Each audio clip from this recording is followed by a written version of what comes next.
Sobat LNG apa kabar? Pagi Semua. ini saya sangat beruntung, saya ikut Turnamen Golf PGI edisi ke bulan Juli di Padang Golf Modern, dan alhamdulillah saya berkesempatan pairing berpasangan satunya dengan Pak Adi Sofyadi. Pak Adi sobat lama saya, kita udah kenal lebih dari 30 tahun, lebih kurang. Pak Adi saat ini menjadi Presiden Direktur di sebuah perusahaan reasuransi broker.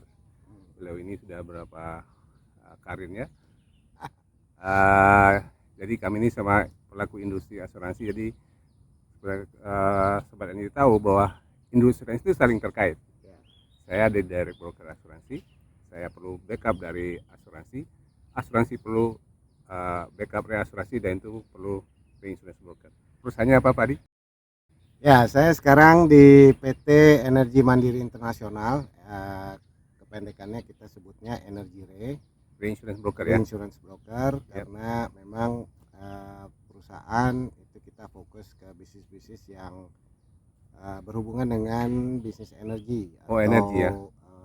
Sumber daya alam jadinya kan, natural resources. Jadi Bisnis kita melakukan penempatan untuk mencarikan kapasitas untuk teman-teman di nasional ini untuk kapasitas oil and gas, kapasitas kelistrikan, utilities, mining, pupuk gitu ya. Jadi itu fokus utama kita di Energy Ray. Memang nggak tertutup kemungkinan juga kita melakukan penempatan di luar non yang kita fokus, misalnya marine cargo, marine hull, CAR, tergantung nanti jenis bisnis yang diminta untuk disupport atau kemampuan kita untuk melakukan placing ke dalam negeri maupun ke luar negeri. Memang saat ini industri nasional secara keseluruhan kapasitas sedang terbatas, sehingga banyak permintaan untuk placing ke luar negeri. Dan memang jenis bisnis yang kita fokus itu memang kalau di dalam negeri kapasitasnya memang sangat terbatas ya, sehingga kita memang banyak bermain di pasar reasuransi di luar negeri. Kondisi pasar reasuransi khususnya di sana ini ya, kalau pasar reasuransi memang fluktuatif ya, tergantung jenis bisnisnya, tapi overall memang sekarang ini perusahaan-perusahaan reasuransi di luar negeri itu memang kan ada juga masalah keterbatasan terkait dengan peraturan-peraturan internasional. Misalnya sekarang ini semua negara itu fokus kepada ESG, Environmental, Social, dan Governance. Itu juga berlaku di luar negeri. Sehingga konsekuensi daripada ESG itu adalah bisnis-bisnis yang kira-kira menimbulkan emisi karbon lebih banyak itu biasanya supportnya sedikit gitu ya, atau bahkan tidak ada. Makanya kita pintar-pintar untuk mencari pasar yang memang masih bisa menampung risiko-risiko yang masih masuk dalam kategori ESG begitu. Thanks Pak, nanti kita session berikutnya. Siap.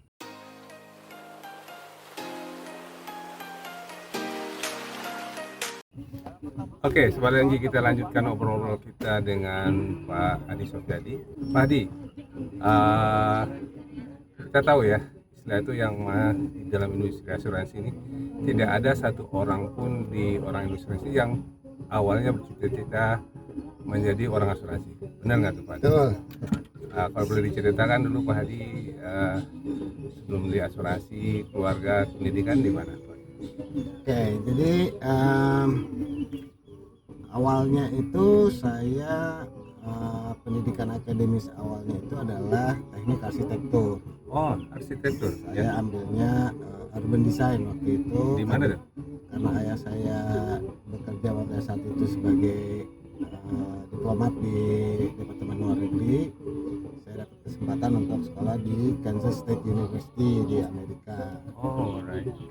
Kemudian ketika pulang ke Indonesia, awalnya saya bekerja di salah satu kontraktor. Kebetulan saya pada saat pertama kali ditempatkan itu di bagian procurement.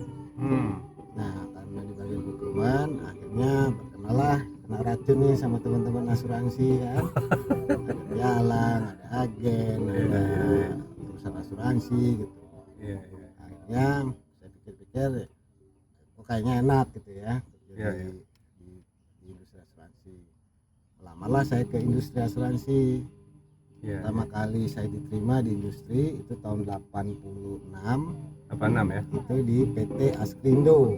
Oh, Askrindo. Nah, Oke. tapi pada saat itu Sudah di Bon Bangarasi zaman itu. saya ditempatkan di divisi reasuransi kerugian. Oh, sudah ada divisi kerugian ya waktu Pada itu. saat itu namanya divisi RAK. Ah, Dan bagian yang saya tempati khususnya adalah di bagian retrosesi pada saat itu. Jadi retrosesi. yang paling ujung dari proses penempatan Iya, iya, iya. asuransi. Oke, jadi itulah awal karir saya dimulai di Askrindo RAK. Kemudian setelah berjalan setahun 2 tahun kalau nggak salah, Iya, itu iya. saya mempertimbangkan bahwa pendidikan latar belakang akademis di teknik arsitektur itu Mhm. tidak banyak membantu di dalam pekerjaan saya. Iya, iya. Sehingga karena Askrindo itu BUMN, pada waktu itu kita pulang jam 3 sore kan, masuk jam 7, pulang jam 3. Oh, jam 3 ya. Waktu itu ya 86 tuh masih pulang jam 3 ya. Jam 3. Tapi Sabtu masuk ya. Sabtu masuk. Iya, Jadi saya memutuskan untuk ambil kuliah ekonomi sore. Oh, tambah lagi kuliah Tambah ekonomi. lagi kuliah. Di Waktu itu saya ngambilnya di Srengseng Sawah, Universitas Pancasila. Oh, oke. Nah, alasan utamanya karena kalau dari Cikini ke Srengseng Sawah kan tinggal naik kereta tuh, Iya. nggak perlu kendaraan lain gitu Iya, kan. iya. Askrindo waktu itu Ah. kantor pusat Cikini ya. Cikini. Sekarang juga masih ada.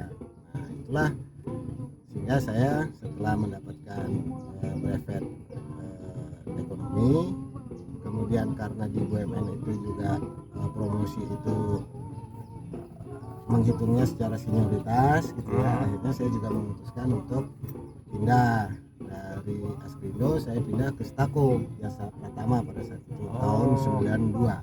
Oh, 92 masuk Stako ya. Oh, Stako sekarang masih ada ya? masih Masih ada ya. Tapi waktu itu Stako itu masih anak Bank Mandiri. anak usahanya BDN. oh, Bank BNN. Dagang Negara. Ya, yang sekarang sudah merger menjadi Bank Mandiri ya. Oh, Kemudian dari Stako dapat 2 tahun kalau nggak salah, apa 3 tahun, tahun 95 saya kebetulan ada perusahaan baru yang kesannya melawan arus gitu ya. Ya. Berdirilah asuransi takaful umum tahun Ah, 95. 95. Saya masuk Disitulah ke kita bertemu dengan Pak Adi. Asuransi takaful umum. Saya masuk 96. Ya.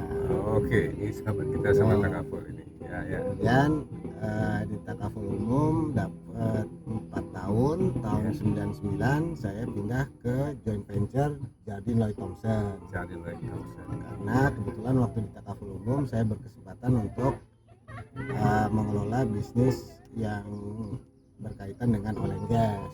Ya, Makanya, ya. masuk ke pengalaman Gay itu. Carpenter. Kemarin. Nah, saya di Duncan. Siapa teman kita itu?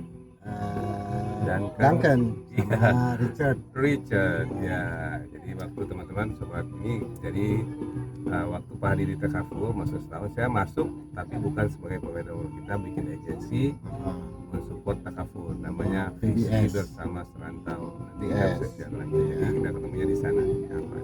Dan masuk JLT tahun 99, dan di tahun 2003 akhirnya saya memutuskan untuk bersama teman-teman yang lain mendirikan broker Namanya Mandiri. namanya Mandiri International Brokers. Nah, itu pialang reasuransi juga pada saat itu.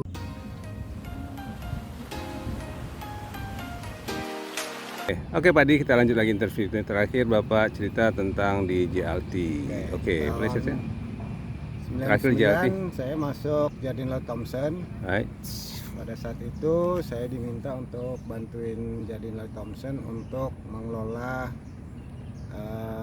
natural resources, jadi SDA-nya di JLT, bisnis-bisnis yang berkaitan dengan SDA termasuk oil and gas.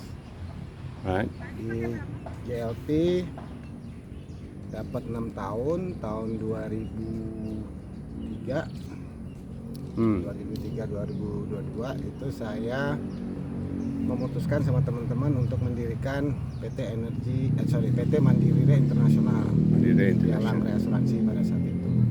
Ya. Kemudian dapat 4 tahun, tahun 2007 saya mendapatkan panggilan ke Tugu Pratama untuk menjadi Direktur Pemasaran Tugu Pratama.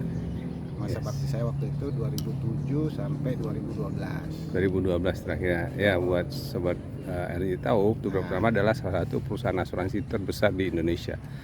Dan banyak orang yang mengira waktu itu kayaknya susah orang-orang non Pertamina masuk. Tapi Pak Adi ini luar biasa dan beliau lolos seleksinya juga nggak mudah ya. Betul. Ketat sekali ya.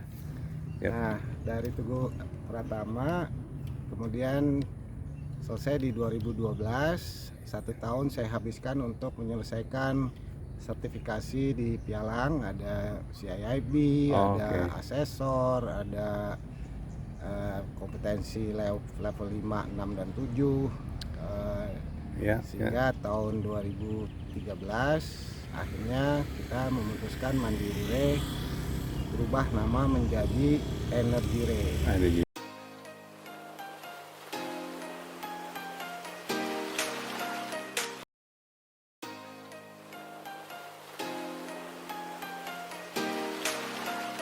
Oke Pak Adi, kita lanjut lagi obrol-obrol kita tentang karir. Tadi kita sudah bicara selesai dari Tugu Pratama, Mandiri Re. Tentang Mandiri Re tetap fokus di energi. Ya, jadi waktu pendirian Energy Re itu memang kita masih meng-carry forward impian Mandiri Re waktu itu, yaitu menjadi fokus di oil and gas pada saat itu awalnya. Oil and gas awalnya ya. Okay. Nah, kenapa diganti Mandiri Re jadi Energy Re? Karena salah satunya Mandiri Re pada saat itu spektrum bisnis yang dikelola tuh terlalu luas. Kita main aviasi, main construction, main oil and gas, sehingga dari sisi beban perusahaan itu kan kita harus punya orang-orang yang expert. Yep. Sehingga secara operasional itu membebani perusahaan dari sisi costing. Nah, makanya akhirnya kita berbalik arah, fokus hanya di energi dari 2013 sampai 2018. Nah, energi pada saat itu sampai 2018 Energy Re memang masih fokus di oil and gas, tapi sejak tahun 2017-2018 ketika harga-harga minyak per barrel itu turun sehingga imbasnya kepada proyek-proyek dan operasional di teman-teman di industri migas, sehingga permintaan untuk asuransi yang berkaitan dengan construction di offshore itu banyak yang pending atau ditunda. Oleh karena itu Energy Re kemudian mencoba untuk mencari terobosan-terobosan lain sehingga akhirnya kita meredefinisikan energi menjadi sumber daya alam. Natural resources. Natural resources. Sehingga di situ masuk selain oil and gas ada kelistrikan, ada mining, renewable, ada pupuk, renewable energy gitu ya. Okay. Nah, itu fokus-fokus utama kita, dan memang selain itu ya 1-2 ada akun-akun yang di luar main fokus kita. Kadang-kadang kita juga menempatkan marine hull, marine cargo, aviasi, tapi itu bukan menjadi fokus utama. Oke. Pak, saat ini Mandiri Re betul ya? Energy Re ya, Mandiri Re itu berapa orang timnya Pak? Energy Re saat ini kita employ totally ada 10 orang. 10 orang maksimal. Ya. Nah, memang karena kita fokusnya spesialis, jadi kita tidak perlu banyak pasukan. Yes. Dan market yang kita geluti juga market yang spesialis, sehingga ya itulah kita mengandalkan justru networking yang lebih kuat gitu ya. Oke. Sekarang kemana penempatannya lebih banyak? Penempatan untuk bisnis-bisnis yang dikelola oleh Energy Re itu kita ada di Singapore market, Asia Pasifik ada, Middle East ada, Eropa ada, dan terutama di Inggris gitu ya. Inggris ya. Jadi itulah market-market kita untuk bisnis-bisnis yang memang kita lebih fokus atau niche marketnya kita gitu. Oke. Nah, sejak tahun 2016 Mhm. itu saya juga mulai giat di asosiasi, Oh ya, oke, betul. yaitu Jadi 2016 sampai 2019 ya. ya, Saya itu menjadi sekjen di Aparindo, oh itu Sekjen Aparindo ya. Ah. Aparindo adalah Asosiasi Perusahaan Pialang Asuransi Indonesia. Indonesia. Ya, Bapak Nah, sebagai Sekjen. Waktu itu ketuanya 2018 Pak Pak Puranto. Ari Purwanto. Oke, ya. Kemudian 2019 sampai 2022 itu saya didaulat jadi ketua umum Aparindo. Iya, ya, Ya. Pak Ari. Ya, betul. Kemudian disitulah saya banyak melakukan networking tidak saja dengan sesama teman-teman pialang, tapi juga dengan asosiasi AUI, ada APKAI, ada ASI ya. Ya, ya. Bahkan memang karena kapasitas saya sebagai ketua umum, jadi sering berhubungan dengan teman-teman di OJK, bapak-bapak Betul, regulator, OJK. ibu regulator. Nah, mungkin salah satu hal yang bisa menonjol di masa pengurusan saya pada saat itu antara lain adalah karena pada masa kepengurusan saya itu masuk ke masa COVID, Oh iya, ya betul. kan, 2020 itu COVID, sehingga banyak kegiatan-kegiatan yang seharusnya dilaksanakan oleh asosiasi tertunda. Tapi bagaimanapun juga pada saat itu Aparindo DPP-nya berhasil, yang pertama adalah untuk ya, membantu teman-teman pialang yang pada saat itu harus melakukan pemenuhan POJK POJK 64 ya, berapa? Ya, mengenai permodalan ya. Permodalan, Kecukupan permodalan.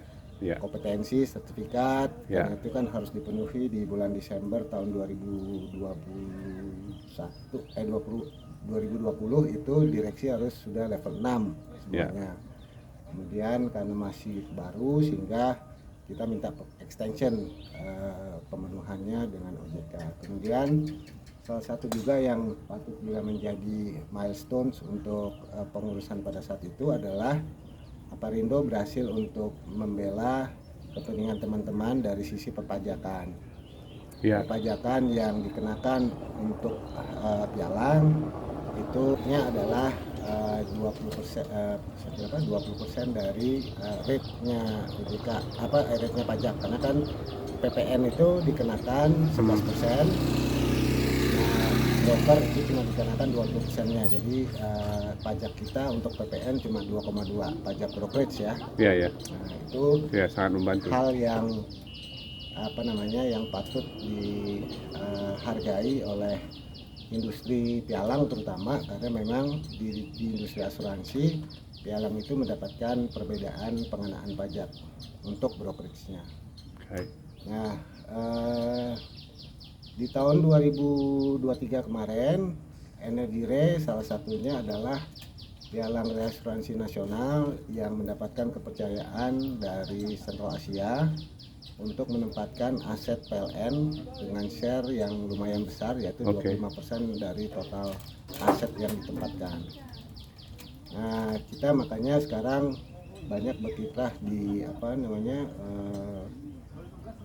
bidang kelistrikan, karena memang secara demand tutupan untuk asuransi di bidang kelistrikan itu makin meningkat dibandingkan permintaan untuk oil and gas gitu ya, karena Indonesia kan sekarang dalam masa transformasi dari fossil fuel ke energi baru dan terbarukan EBT. Sehingga ditambah lagi dengan isu clean energy, makanya sekarang banyak bisnis-bisnis yang bersinggungan dengan industri energi baru dan terbarukan atau clean energy istilahnya. Itulah di situ kita membedakan diri atau bisa mempunyai klasifikasi yang berbeda dari teman-teman yang lainnya. Jadi itu yang kita coba. Nah, selain itu PT Energy Re sendiri kita aktif di kegiatan-kegiatan yang sifatnya internasional. karena tahun 2023 kita salah satu rebroker nasional yang membuka booth di Lloyd's Singapura. Iya. Dalam Kita ketemu di sana ya. Dalam event tahunan Singapore Insurance Conference, ya. Tahun ini ikut lagi? Tahun ini kita bakalannya 2 tahun sekali, Bos, karena kalau tiap tahun terlalu dekat gitu ya, dan eventnya kan ya ketemunya dia lagi, tapi paling enggak tuh maintain presence-nya dari Energy Day, kita tetap jadi partisipan tapi tidak membuka booth secara spesifik. Mungkin insya Allah tahun depan kita buka lagi. Begitu Om Taufik. Current issues di industri perasuransian khususnya di general, di kapasitas. Current issues yang paling menonjol adalah tentunya masalah kapasitas. Masih kapasitas ya? Masih ya? Kapasitas ini kaitannya juga appetite dari teman-teman asuransi maupun perusahaan reasuransi lokal. Ya. Kita sama tahu bahwa OJK sudah menerapkan kebijakan asuransi itu harus sudah bermodal 1 triliun, kemudian reasuransi harus bermodal 2 triliun in the next 6 years kalau saya salah. Pemenuhannya itu 2028. Nah, masalah yang menjadi pertanyaan adalah ketika asuransi itu modalnya sudah sedemikian besar, sementara kelolaan bisnisnya itu tidak mengalami perubahan yang signifikan, para investor bertanya, kalau saya taruh modal 1T, ROI saya berapa nih? Ya, karena kita tahu karena asuransi itu kan pengelolaan risiko. Kalau kita punya duit 1T, taruh deposito di bank aja kan tenang-tenang. Tapi kalau dikelola di asuransi ada kemungkinan bayar klaim, ada cadangan teknis dan lain-lain. Nah, sehingga ini pertanyaan yang chicken and egg, mana duluan gitu ya, modal duluan atau bisnisnya duluan ditingkatkan. Itu yang menjadi current issue yang paling berat. Kemudian dari sisi pialang current issue yang paling berat adalah pemenuhan untuk modal dan ekuitasnya itu harus sama. Jadi di masa yang lalu secara akte mungkin kita modalnya cuma 500 juta pendirian, tapi equity bisa 1 miliar atau di atas 1 miliar. Kalau sekarang equity 5 miliar, paid up capital harus 5 miliar. Nah, itu pun juga sama isunya dengan teman-teman asuransi. Kalau kita sudah punya modal 5 miliar tapi bisnisnya cuma brokerage yang dihasilkan cuma 2 miliar setahun, itu nggak make sense gitu ya. Makanya kue asuransinya tuh berkembangnya nggak ekspansinya nggak terlalu cepat ekspansif, tapi permodalannya tuh yang cepat ekspansinya gitu ya. Dari yang tadinya kita cuma 2 miliar minimum sekarang jadi 5 miliar gitu ya. Nah, itu isu-isu yang paling krusial sekarang di industri kita. Oke, Pak Adi, saya sempat search ke websitenya AAUI. Di situ terlihat pembagian kue sumber bisnis. Kita broker itu cuma 33%, agen 15%, tapi yang besar itu direct 55% atau lebih 60%. Saya lagi pikir kok masih banyak yang direct itu dari mana? Kalau menurut Pak Adi, sorry. Jadi gini. Dalam hal penetrasi bisnis itu tertanggung itu bisa mendapatkan tutupan asuransi itu melalui beberapa cara. Yang pertama adalah direct penetrasi dari teman-teman marketing asuransi yang itu masih besar ya. Kemudian ada agensi, ada pialang. Nah, masalahnya sekarang aturan mainnya tuh masih rancu menurut saya karena kedudukan agen dengan pialang itu blur, karena sekarang ada teman-teman keagenan yang membuat yang namanya PT keagenan. Oke Pak Adi, kita lanjut lagi ngobrol kita. Kita masih berada di Modern Golf Club di Kota Tangerang. Apa kesan-kesannya? Apa yang menarik, hal-hal yang berkesan selama 30 tahun ini? Kalau bicara kesan, bagi saya selama 30 tahun ini kenapa saya bertahan di industri perasuransian khususnya, karena sebagai insan asuransi itu memang kita selalu dituntut untuk melakukan peningkatan kemampuan kompetensi minimal. Karena kenapa? Klien-klien industri perasuransian ini kan berasal dari semua sektor industri. Ya. Artinya kalau kita ketemu klien atau calon nasabah yang dari industri aviasi, minimal kalau diajak ngobrol kita harus paham hal-hal yang berkaitan dengan aviasi, baik bisnis proses, alatan, dan lain-lain. Begitu juga kalau kita masuk ke bisnis-bisnis yang juga kompleks seperti oil and gas, ya kita juga harus tahu peraturan, bisnis proses yang ada di migas dan lain-lain, sehingga pada saat kita menawarkan jasa asuransi itu kita betul-betul memahami kebutuhan dari calon klien kita, dan kita juga dapat memberikan penawaran-penawaran yang tepat sasaran dengan harga juga yang kompetitif gitu ya. Jadi kan orang perlunya properti dikasihnya yang lain misalnya, atau liability kasih yang lain. Nah ini itulah yang menarik buat saya di selama kurun waktu ini. Saya nggak pernah berhenti belajar gitu, Om Taufik ya. Jadi walaupun saya usianya juga sudah lumayan banyak gitu kan, tapi belum banyak. Learning itu nggak pernah berhenti gitu. Itu yang menarik ya, bahwa kita tumbuh bersama industri. Nah yang kedua yang menarik buat saya adalah dinamika yang terjadi di industri asuransi. Nah industri kita itu sangat erat hubungannya dengan dinamika perubahan di lembaga-lembaga lain, lembaga regulasi, lembaga perekonomian, gitu ya. Jadi betul-betul kita nggak bisa berdiri sendiri, sehingga kita selalu harus mencoba untuk menempa diri, menempatkan posisi dengan updating diri atas informasi dan dinamika yang terjadi. Oke, Pak Adi.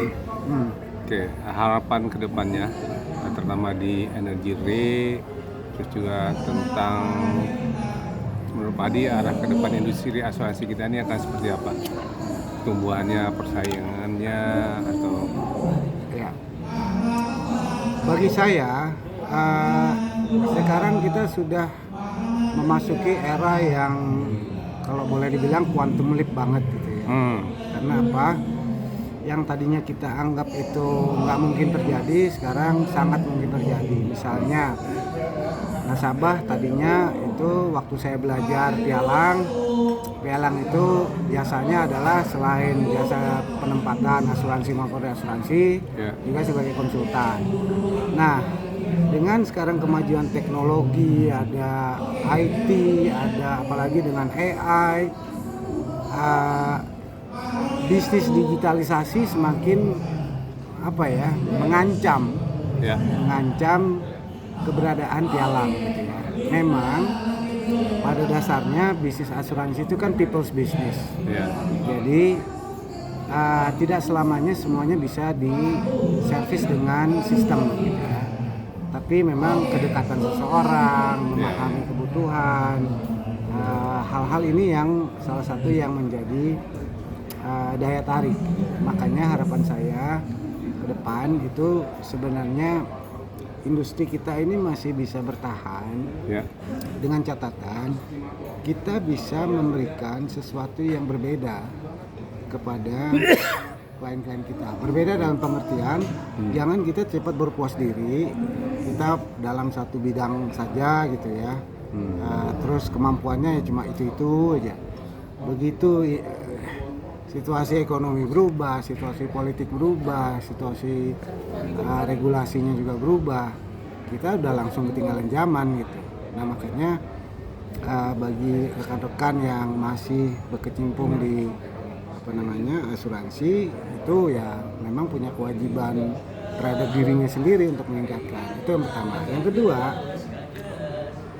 dunia semakin kecil. Kenapa? Ya, yang dimaksud kecil itu adalah interaksi kita, koneksitas kita dengan pihak-pihak lain yang dulu kita cuma bisa surat menyurat, kemudian meningkat dengan telepon, kemudian meningkat lagi dengan email, sekarang bisa Zoom gitu ya, sehingga tidak ada lagi jarak gitu. Nah Konsekuensinya buat kita sekarang, pemerintah Indonesia tentunya tidak bisa berlama-lama untuk melakukan yang namanya proteksi terhadap industri kita. Kita ingat bahwa di Undang-Undang Asuransi Nomor 40 itu Indonesia masih dilindungi secara regulasi bahwa aset atau kepentingan di Indonesia ada kewajiban untuk diasuransikannya di perusahaan-perusahaan nasional yang ada di Indonesia. Nah, sampai seberapa lama itu bisa bertahan dengan globalisasi, dengan borderless interaction gitu ya. Nah, artinya kita harus selalu meningkatkan diri untuk mencari hal-hal baru yang bisa mengikuti perkembangan zaman. Jadi irrespective itu globalisasi, borderless transaction, kita mesti tetap eksis gitu. Nah, itu tinggal bagaimana kita jeli untuk melihat peluang-peluang